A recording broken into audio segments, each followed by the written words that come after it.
What's up, everybody? This is the final chapter from Norman Levine's The Tragic Deception, Marx contra Engels. I am recovering from COVID, and I'm sitting outside because it's a beautiful day.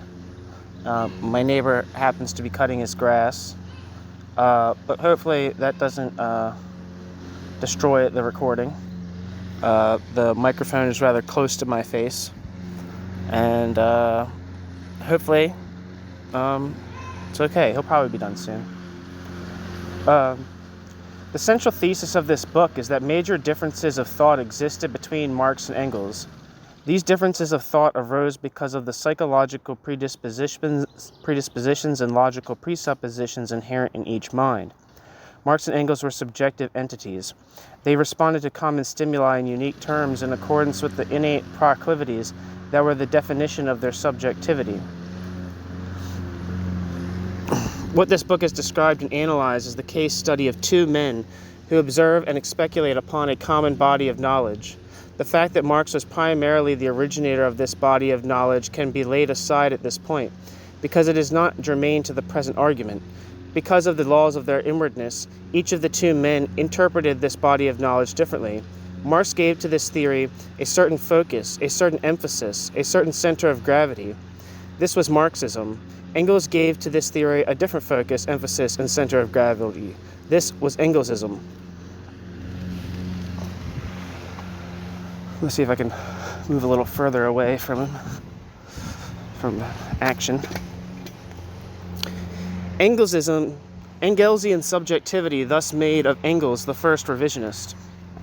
Engels was really the founder of the view that Marxism was predestinarian economic determinism. He originated the school of positivist, dogmatic, necessitarian Marxism, which was the dominant school of Marxism for the Second International and subsequently for Soviet Stalinists. In essence, Engels was the first, quote, vulgar Marxist. These significant differences between Marx and Engels were not merely expressions of the distinction between theory and practice. To see Engels as the person who was designated to implement, to carry out the abstract and speculative ideas of Marx is to distort and misconceive the personality and talents of Engels. It is also to distort and misjudge the intelligence and character of Marx. The speculative genius of Marx is unchallenged, but Marx always sought to involve himself in the activist and practical aspects of the European socialist movement. He was a political journalist in 1842 and 1848. He was in political exile in 1843 and again in 1849. One of the founders of the First International in 1864, he was secretary of the International until its demise in 1872. All this at the same time that his scholarly pursuits involved him deeply in the writing of Das Kapital. Furthermore, major portions of his writings were intended to be involved, committed, activist, and politically oriented. The Communist Manifesto is the most obvious illustration. In addition, his critique of the Gotha program, his civil war in France, his class struggle in France, 1848 to 1850, and 18th Brumaire of Louis Bonaparte, were all written with the intent of being politically efficacious.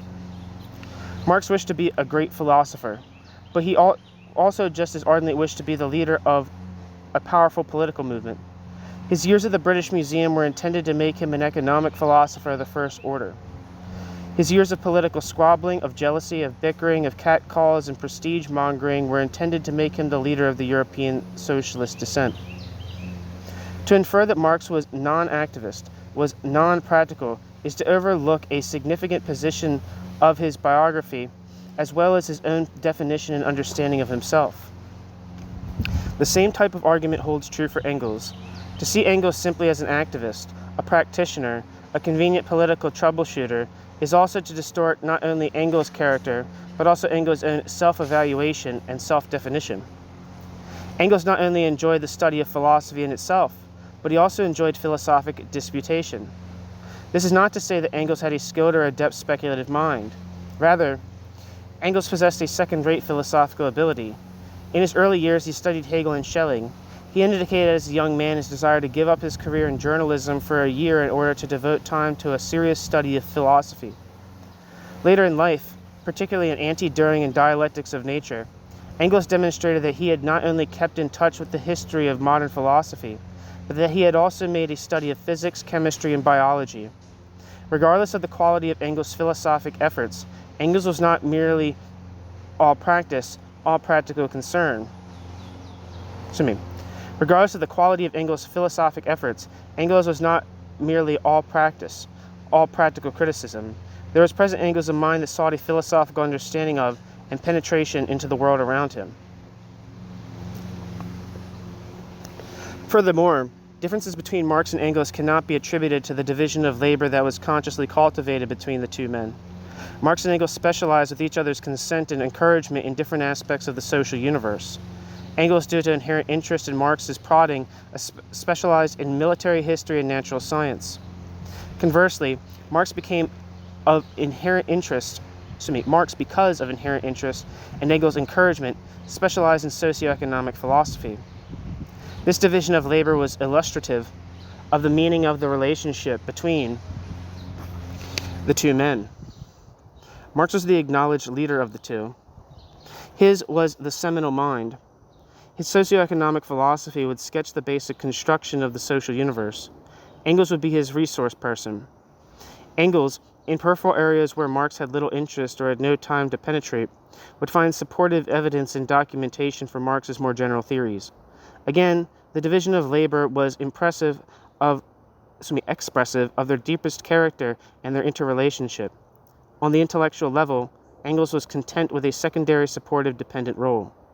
Marxism and Engelsism cannot be explained as the difference between theory and practice. They cannot be explained as a consequence of the division of labor that existed between the two men. Marxism and Engelsism can only be explained as arising from philosophical differences between Marx and Engels. Of necessity, then, the basic tone of this book has been to separate, to draw distinctions. It has consciously and tactically stressed and investigated those areas where Marx and Engels disagreed. However, it has never been assumed that Marx and Engels disagreed on everything. It was taken as a given, based upon the lifelong association between the two men, that large areas of agreement did in fact exist. It would simply be impossible to account for the relationship at all if the two men had no areas of commonality. The real question, the essential intellectual exercise, comes in trying to separate the areas of disagreement from the areas of agreement, and then in trying to evaluate and weigh these two areas. The themes, the ideas, about which Marx and Engels agreed were numerous. The listing that follows is not meant to be exhaustive. It is meant to select the themes of agreement that were intellectually the most important, those ideas that had the widest ramifications and influence. Both Marx and Engels were nationalists, German nationalists in particular. They both felt that a separate national state was a necessary precondition, a necessary environment for a successful communist revolution. Although defining economics in totally different ways, both believed that economics determined the course of history. Both believed in the class struggle, and both thought that the working class must be revolutionary. Marx and Engels argued all their lives for a separate workers' party, a workers' party that drew its support from the masses. That was not elitist. Based on labor unions, the leadership of separate workers' parties must not be totally divorced from the masses. Both suffered from an overestimation of the masses, from romanticizing the revolutionary potential of the working classes. Both suffered from an overestimation of the masses, from romanticizing the revolutionary potential of the working classes. Although their understanding of the economics of capitalist society differed, both assumed that industrial anarchy and overproduction would eventually cause the collapse of capitalist society. Depression due to overproduction would bring about the communist revolution, and capitalist society would perish in a breakdown, in a cataclysm. Both held somewhat ambivalent views on Russia. On the one hand, Russia was ripe for revolution. On the other hand, it was the center of European reaction. A Russian revolution could spread to the West. Furthermore, both saw the positive and negative features of European imperialism. The imperialism of Western civilization enslaved the dark-skinned inhabitants of underdeveloped areas. But the imperialism of Western civilization was also the reason for the destruction of ancient and outmoded social orders in these same areas. Thus, imperialism was a progressive force, but a progressive force that enslaved, even if the enslavement was only temporary, for a social revolution was also coming to Asia, Both were humanitarians and prophets. Both dreamed of the future society, communism, which would replace the horrors of capitalism. Both believed they had discovered the way this transformation was going to take place. The areas of agreement between Marx and Engels were on the applied level. They were agreements over description and of a practical, strategic kind. It was because of these descriptive agreements that the impression was cast that Marx and Engels were always in agreement. The contrary was true. The areas of differing interpretation were on the philosophical and speculative level. It was on this level that Engelsism and Marxism emerged. It was on this level that Engels' mechanistic materialism, his economic predestinarianism, and Marx's dialectical naturalism became apparent. This book was essentially written about this philosophical level. The basic question which must be answered is this: if there was Marxism and Engelsism, and there was, why did Marx and Engels not articulate these differing interpretations to each other? There is little evidence of any major intellectual dispute between the two men. If they each had a unique focus and emphasis, why weren't these shadings expressed? The answer to these questions may be found in the personal relationship between the two men. It is necessary to discover the meaning of their relationship, the needs the relationship filled for each of them. In short, in order to understand why basic intellectual differences between the two men did not come to the surface as tangible and real, articulate and acknowledged dispute, it is necessary to examine the psychological meaning the friendship had for each. Indeed, the relationship between Marx and Engels was symbiotic, like a relationship between twin brothers. Each serves the other's alter ego. Each complemented the other. In the realm of ideas, in terms of philosophic leadership, Marx played the role of exploitative master. In this area, Engels willingly accepted Marx's strength and primacy. Engels needed someone like Marx in order to establish his own self-esteem. Engels found his individuality in other people. Engels borrowed his personal and historic identity from Marx. In his early life, Engels rebelled against the pietist fundamentalism of his parental home. As an artillery officer in the Prussian army stationed in Berlin, he eagerly entered into the bohemian life of the capital. That life gave him the liberality in terms of personal habit and thought he had always wanted in contact with the progressive historical forces in his epoch. Engels was young, idealistic, searching for a cause to which to dedicate his energies. His involvement with the political and intellectual radicalism of Berlin offered him an entrance into the lifestyle he wished to pursue for himself. His letters to his friend, Grabner, demonstrate this transition clearly. He left his home. He rejected the way of his father. He sought identification with confirmation of a new mode of being. History and his personal search for identity united to offer Engels the highest level of meaning by means of his commitment to political radicalism. The role that Marx played in Engels' life was therefore climactic. Marx fulfilled every aspect of Engels' research for personal identity. Fulfilled every aspect of Engels' search for personal identity. His association with Marx was therefore a part of his own being and self-definition. It must never be shattered. Engels recognized Marx's genius. Engels recognized Marx as the intellectual leader, the man who would make history. Engels chose to tie himself to this epoch-making individual because that active and shaping individual would also build a place of fame and renown in time for him. Where am I? Get some coffee here.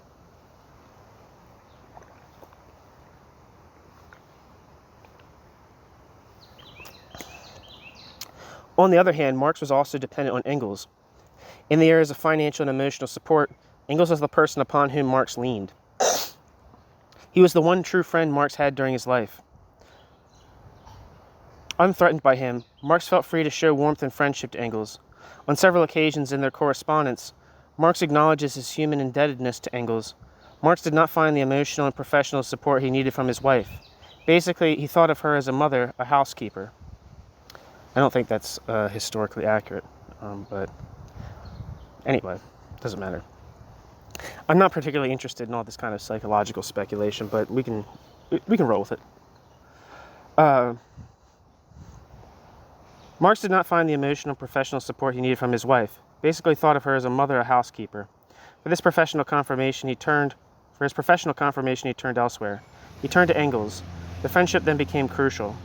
In order to substantiate the above conclusions about Marx and Engels, particular areas of their association will be investigated. In addition, it will also be shown how the deserving master and the supportive disciple, the core of their relationship, was replicated by both Marx and Engels in their other associations. In other words, the central structure of their personalities, the dutiful disciple and the exploitative master, was not only self-images, but also the form by which they were interrelated, as well as the style by which they related to the world around themselves. Engels' financial support of Marx during their long exile in England is well known. Their correspondence was repeatedly punctuated by Marx's asking for financial help from Engels and Engels offering financial help to Marx. This help was not limited to monetary stipends, but included gift-giving, such as Engels sending caskets of wine to Marx. This financial relationship not only illustrated what Marx expected from Engels, but what Engels was prepared to give to Marx. Monetary support from Engels to Marx began soon after the 1848 to 1849 revolution, when after the failure of these revolutions, Engels fled from Baden to Switzerland and from Switzerland to Manchester. Marx came to England in 1849 with his wife and financially destitute. Rather than seek gainful employment, Marx plunged into his economic studies at the British Museum, into the preliminary stages of his composition of Das Kapital. Marx thus played the typical German professor of the 19th century, a cultural elitist who was totally dedicated to his craft and who sought economic support from a patron. Engels was willing to be the patron. Engels financially adopted Marx. This financial support not only indicated the freedom with which Marx could ask Engels to sacrifice himself, but also the willingness, the voluntary consent by which Engels did sacrifice himself. Engels ran his family's business in Manchester for many years until he finally jettisoned this onus in 1870. But the toll, the burden upon Engels is clear. From 1850 until 1870, for 20 years, while Marx studied and wrote, Engels for most of his day was occupied with entrepreneurial matters. Engels' study, his own intellectual development, was limited to the evening hours. Thus his self-denial was not only financial but cultural as well as professional. He lost in terms of study and self-development, and in terms of professional advancement and literary renown. In actuality, there is no indication that Engels managed his Manchester factory with anything but good capitalist efficiency. He was visited by relatives from Germany to see whether sufficient profit was being produced. Engels embarked upon no designs, like Owen, to improve or ameliorate the conditions of the working class in his factories. Neither Marx nor Engels were perplexed by this contradiction between their socialist theory and Engels' capitalist practice. Their attitude appeared to have been that the capitalist system must be exploited in this way so that both Marx and Engels could survive. Marx never suggested to Engels that he sell the factory, and although Engels complained about the work, he understood the burden as a necessary one to support Marx. Since their lives depended upon the Manchester factory, they decided to live with this hypocrisy and to rationalize their inconsistency in terms of exploiting the capitalist system, as well as Engels' family, for their own subversive purposes. It is understandable, therefore, that Engels came into his own after Marx's death. Only after Engels was freed from the need to service the exploitative master did he enjoy the openness and latitude to express his own talents. It sounds like that stopped in 1870, so Marx lived for 13 years after Engels retired, if it is the case that he retired in 1870. The height of Engels' career corresponded with the termination of Marx's life. It is therefore entirely consistent that 5 of Engels' major works were published in the years closely preceding Marx's death, or after the termination of Marx's life. Anti-Düring appeared in 1878, Socialism, Scientific and Utopian in 1882, The Origin of the Family, Private Property and the State in 1884, and Ludwig Feuerbach and the End of Classical German Philosophy in 1888. The Dialectics of Nature was first published in 1927 by Ryazanov, although the manuscript itself appears to have been completed by 1882. I thought, maybe I'm wrong about Engels, because I haven't read a lot of this stuff, but I thought Dialectics of Nature was like a part of Anti-Düring, but I might be wrong about that.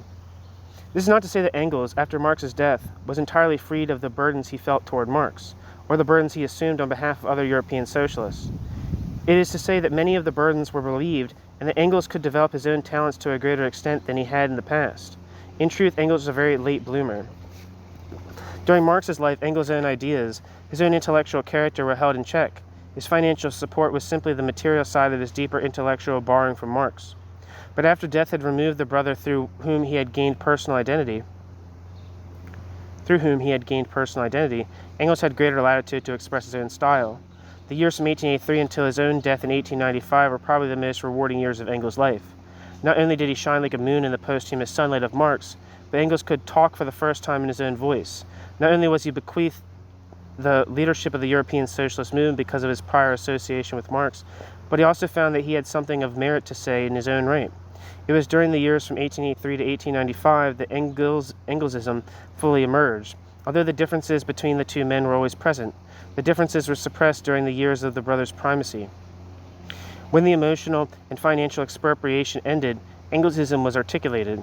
The differences between the two men moved from a conscious, misunderstood, unexpressed stage to a conscious, misunderstood, expressed stage. The death of Marx gave Engels latitude but not total freedom. Engels was never totally free of the charisma of Marx, of the need not only to serve the man, but the man's image even after death. Marx, of course, never finished Das Kapital. He bequeathed all his manuscripts to Engels, and Engels assumed the responsibility of preparing them for publication. The major literary effort of Engels after Marx's death was the editing and publishing of the last 2 volumes of Capital. Engels asserted more of his own intellectual independence after Marx's death, and he had more time for himself after Marx died. But again, Engels' self-expression was subservient to his major activity, which was the bringing to public knowledge of the great opus of Marx. Engels had to give his one last gift to Marx. Give this one last gift to Marx. He had sustained Marx in life. Now he must preserve and maintain the fame and work of Marx after death. In essence, the trajectory of Engels' life moved from being Marx's literary agent to being Marx's literary executor. Marx, when alive, also used Engels as a literary assistant and as a literary collaborator. The two men collaborated on several important works. The Communist Manifesto is the best known, but there were also the German Ideology, the Holy Family, and the Great Men of the Exile. What is of interest here, however, is not the collaboration of the two men, but those instances where Engels acted as Marx's literary assistant. In other words, those literary instances where Engels supplied the supportive work, where Engels did some secondary tasks in order to free Marx to work on the higher planes of theory. In 1851, Marx began to write editorials for the New York Daily Tribune. His journalistic output was quite voluminous and very interesting. He wrote for the Tribune during the years of the Crimean War, the Sepoy Mutiny in India, the Second Opium War in China.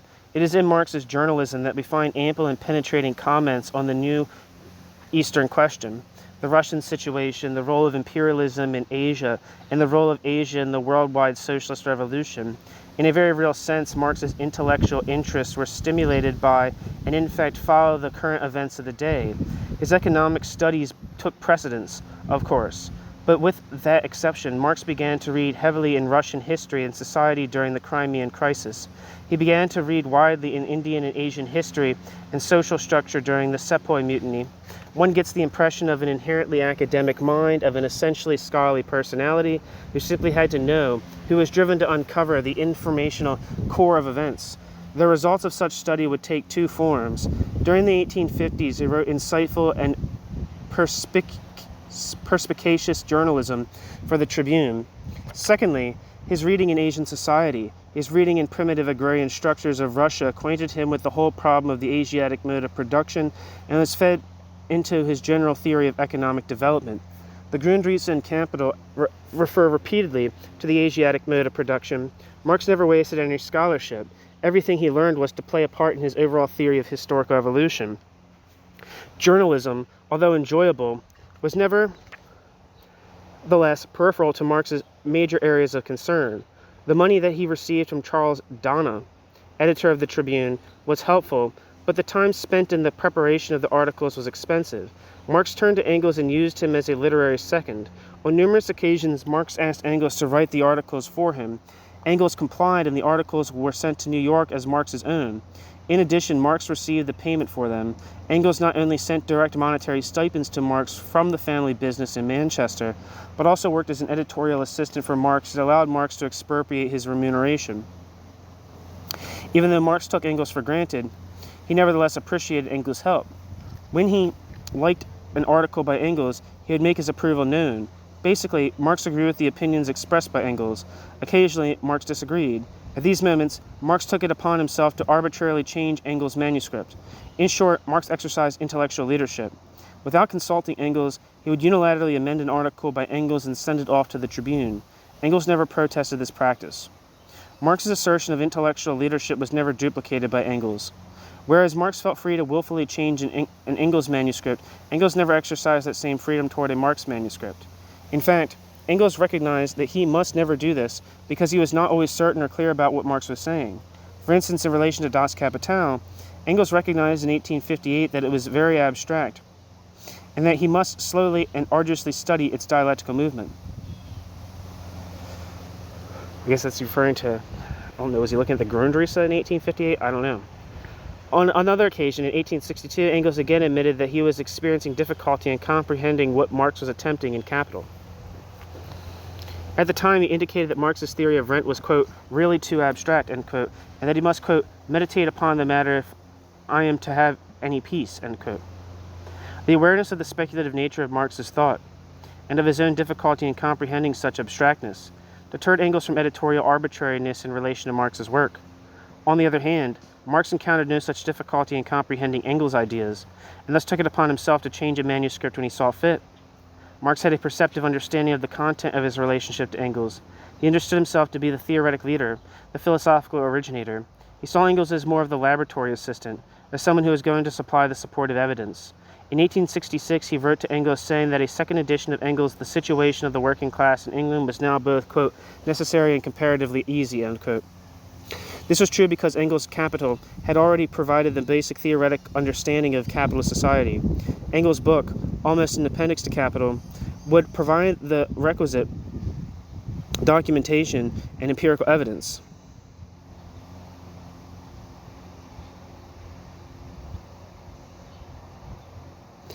Engels' book would really act as a footnote to the master's philosophic investigation and analysis. Engels did not protest this categorization of roles. This same intellectual exploitation can also be seen in the division of labor that was cultivated by the two friends. To put the idea in other terms, the core relationship of the dutiful disciple and the exploitative master was also the reason that a division of labor developed between Marx and Engels.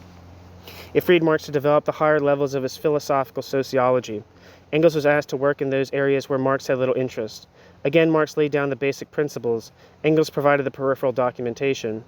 As we have seen, Marx began to write for the Daily Tribune in 1851, and his journalism for the Tribune spanned the years of the Crimean War, the Sepoy Mutiny, the Second Opium War. When dealing with these events, Marx concentrated on their political and economic ramifications. He defined their inherent meaning. But all these events contained a military dimension to them. Engels' specialty thus became a military affair. Engels willingly yielded the larger field to Marx and worked in an area in which Marx had no interest. Beginning in 1851 until the end of his life, Engels became quite competent as a military commentator and analyst. Furthermore, Marx had little interest in natural science. In this area as well, he was happy to have Engels become the expert.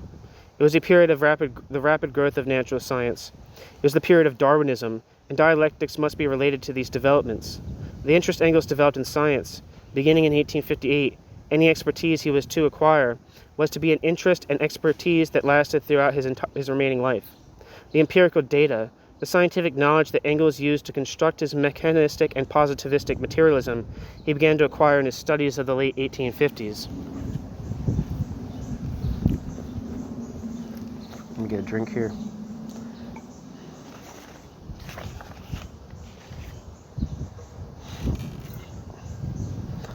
Come on. Sorry, having trouble getting the lid off my bottle here.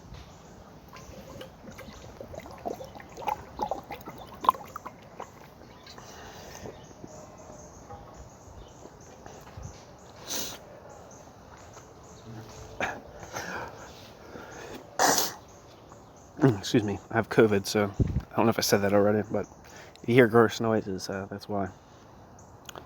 Where the hell am I?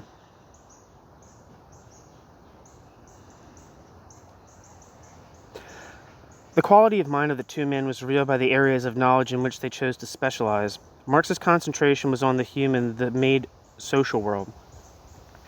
Marx's eyes were always fixed upon the man who labored, and he made it his life study to understand the social context of that labor and the products of that labor. Activity was paramount for Marx, and he investigated the construction and potentiality of that activity. When Marx did become involved in science, it was always in terms of applied science. That is, the science that drew any attention from Marx was the science that could be used to improve and enhance human productivity. For instance, Marx became interested in chemistry and geology. He read some standard texts in each of these fields, but he read chemistry to discover a better way to improve the fertility of the soil. In addition, he read geology to find out how to increase food production. The science of primary interest to Marx was the science that would enlarge the productive powers of man. Engels had a different character of mind. Engels was drawn to more material and more technical studies. His commitment to military history and natural science documents this point. The world for Engels was the reality of things. He concentrated upon the functioning of physical objects external to man. The quality of his mind was not anthropologically oriented, but rather mechanistically oriented.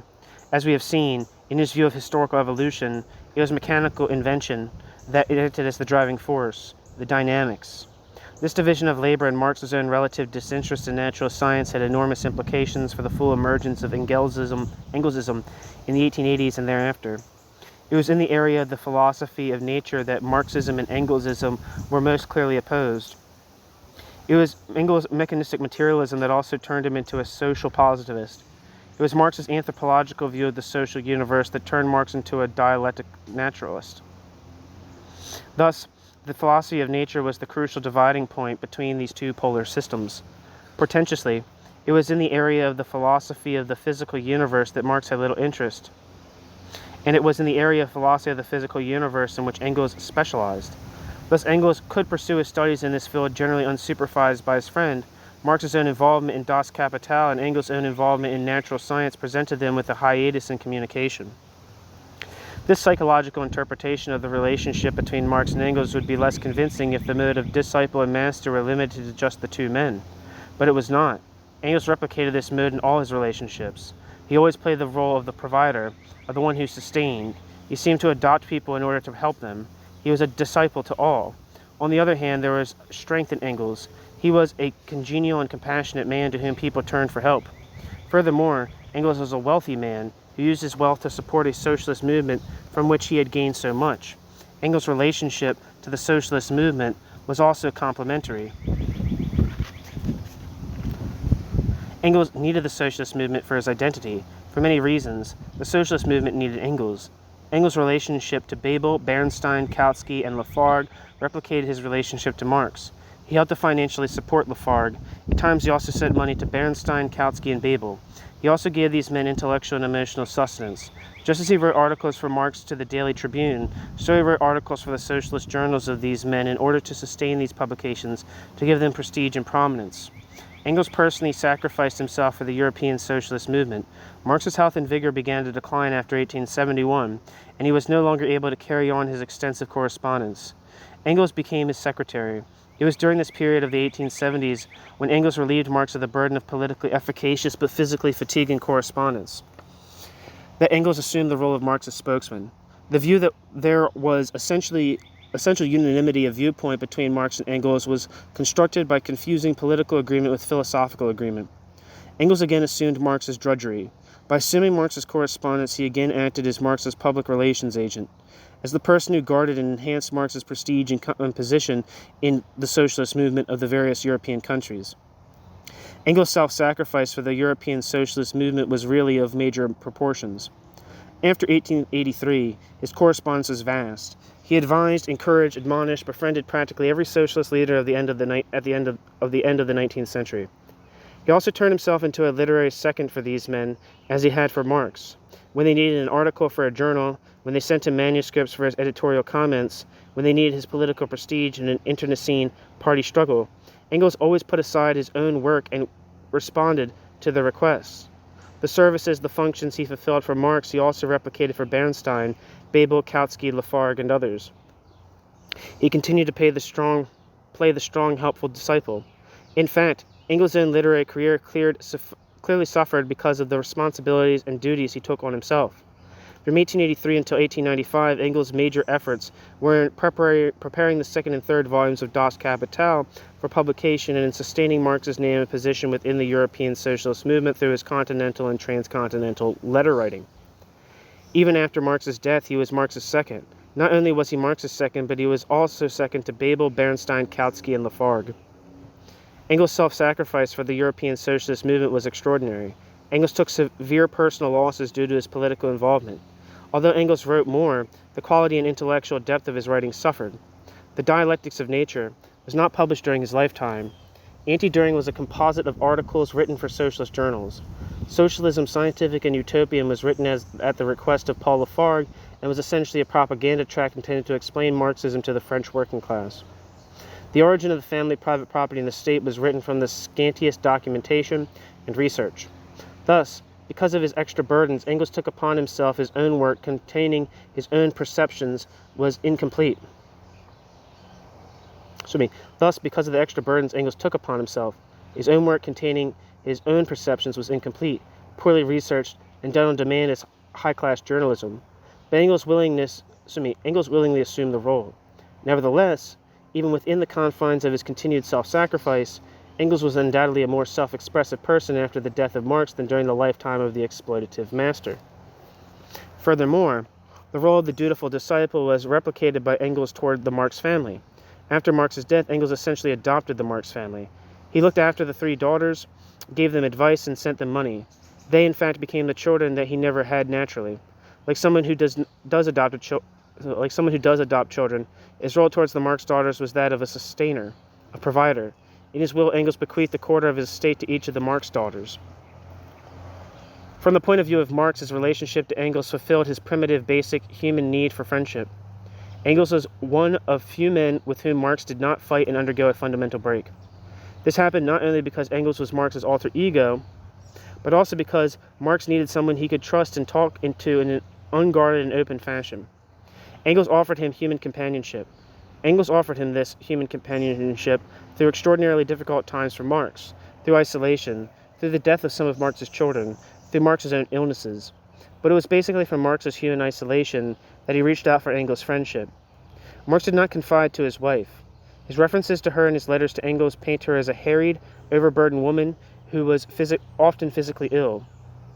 Furthermore, he talked disparagingly of her, referring to her as a, quote, silly, end quote.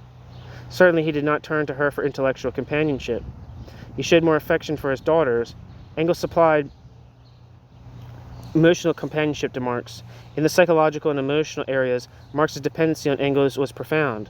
Engels refused to fight Marx like Bakunin, Proudhon, Lassalle, Mazzini, Ledru-Rollin, Louis Blanc, and a plethora of other political or philosophical opponents who contested with Marx.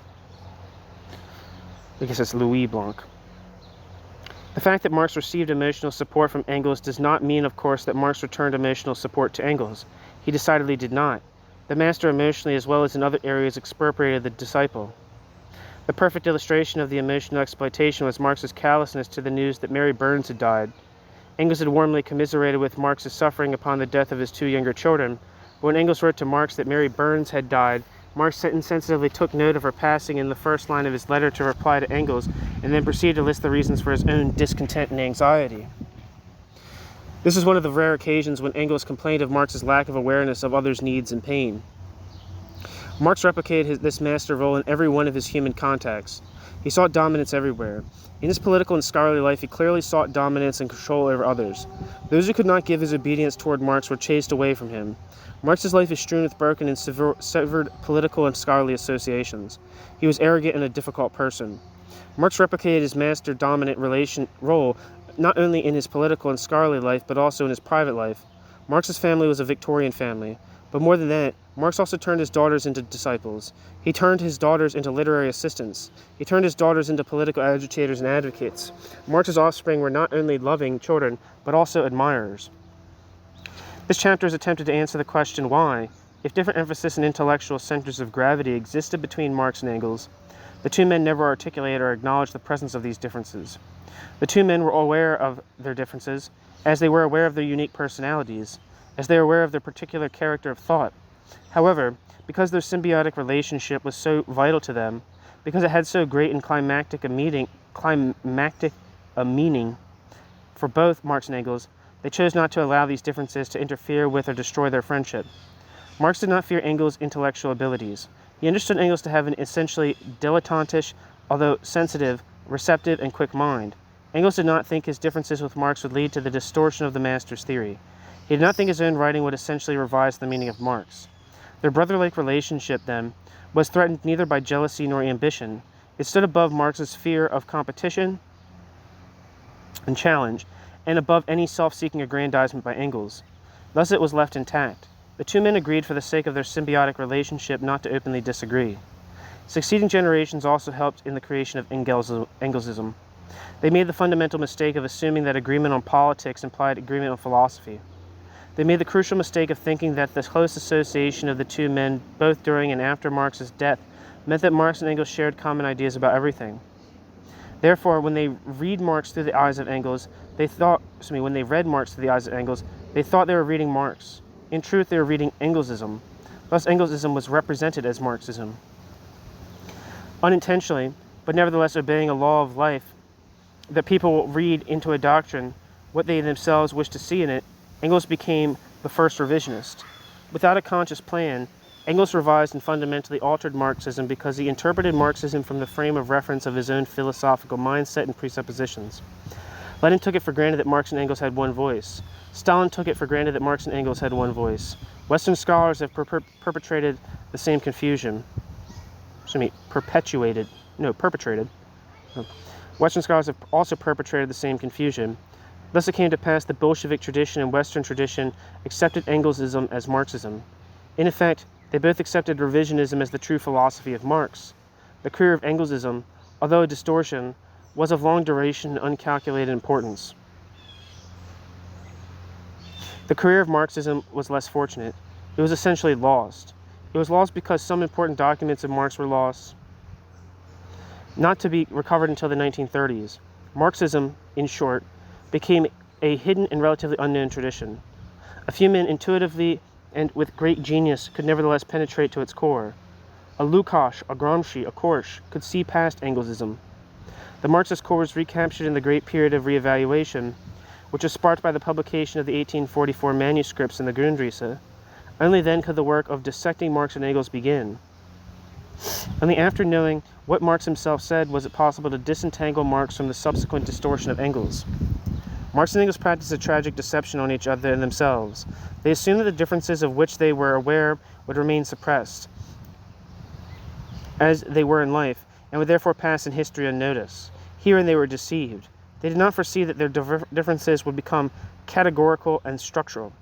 Herein history was deceived. Protagonists and historians mistakenly interpreted the silence of Marx and Engels as implying essential unanimity of viewpoint, and thus unknowingly misinformed succeeding generations. History has paid for this folly. Okay, so that's the end of the chapter. But I'm going to read the footnotes here. The biographies of Marx are extensive in number. The following list is not meant to be exhaustive, but to suggest those biographies of Marx and those of Engels that are of most informative and helpful to the student. The Marx biographies include Asaya Berlin's Karl Marx, published in 1970, Werner Blumenberg, Portraits of Marx, August Cornu, Marx et Friedrich Engels, 4 volumes, Oscar V. Hamann, The Red 48ers, O. Manchin-Helfen and B. Nikolevsky, Karl Marx, Man and Fighter, Franz Mehring, Karl Marx, David Ryazanov, Karl Marx, Man, Thinker, Revolutionist. The standard work on Engels is Gustav Mayr, Friedrich Engels, 2 volumes. Another biography of Engels, which borders on hagiography, is E.A. Stepanova, Friedrich Engels, Sein Leben und Werk. The author acknowledges indebtedness to the seminar on psychohistory of the Washington School of Psychiatrists. This last chapter was read at the seminar, and the comments from the psychiatrist present were helpful in arriving at a justifiable interpretation of the relationship between Marx and Engels. In particular, the author would like to thank Gerald Perman, Robert Cohen, and Edith Weigert for their sound psychiatric opinions. Next footnote. Professor Lawrence Crater, Chairman, Department of Anthropology of the University of Waterloo, Ontario, Canada, is of the opinion that the difference between Marx and Engels can be traced to differences between theory and practice. If you don't know, Lawrence Crater was one of the first people to uncover Marx's comments on non-Western societies.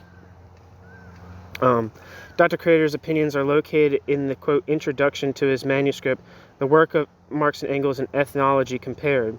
The author would like to thank Dr. Lawrence Crater for allowing him to see the introduction before it was actually published.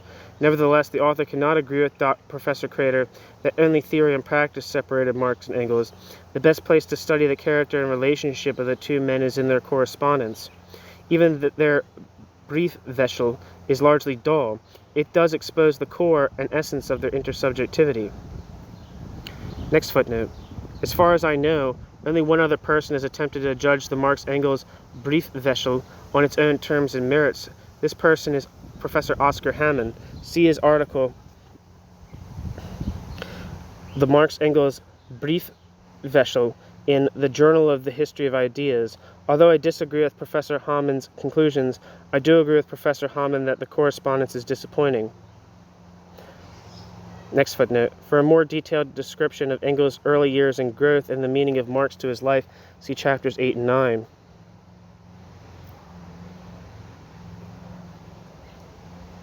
New footnote. It is not necessary to footnote every occasion upon which Marx sought financial support from Engels. Any general perusal of their correspondence will reveal the multitude of instances where Marx asked Engels for help.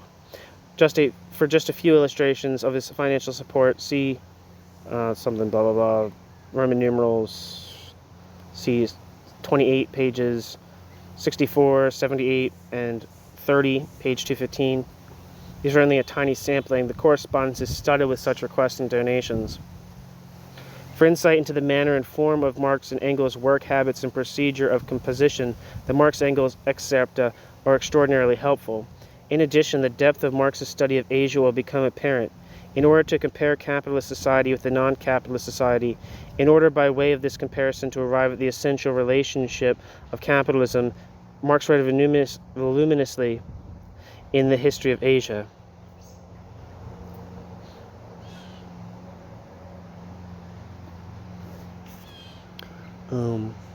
Next footnote. This is only one reference. The correspondence is profusely studied. The correspondence is profusely studied with Engels' reference to military matters. Next note. Again, this is only one reference. The correspondence contains extensive comments from Engels on the natural sciences. They are too numerous, and it would serve no constructive purpose to list them all here. Next footnote. For Marx's reading and study into the area of chemistry and geology, see that excerpta. It should surprise one to see the arduous and detailed notes that Marx took when reading textbooks on geology and agricultural chemistry.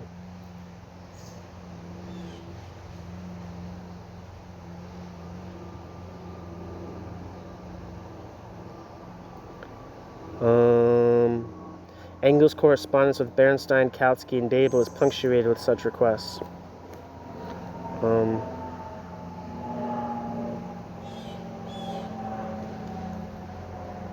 And then finally, psychological studies of Marx are beginning to appear. See Arnold Kunstli, Karl Marx, Eine Psychography, published in Vienna in 1966. See also the article by J.E.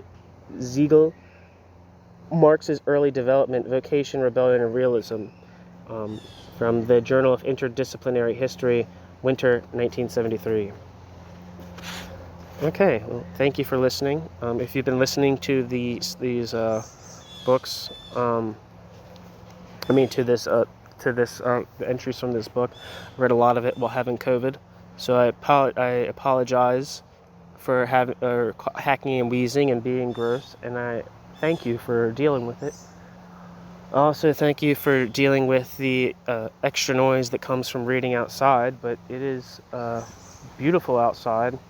And I'm going to be reading outside, and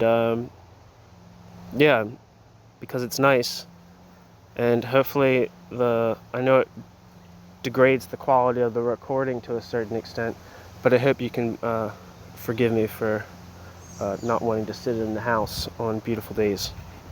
Thanks for listening.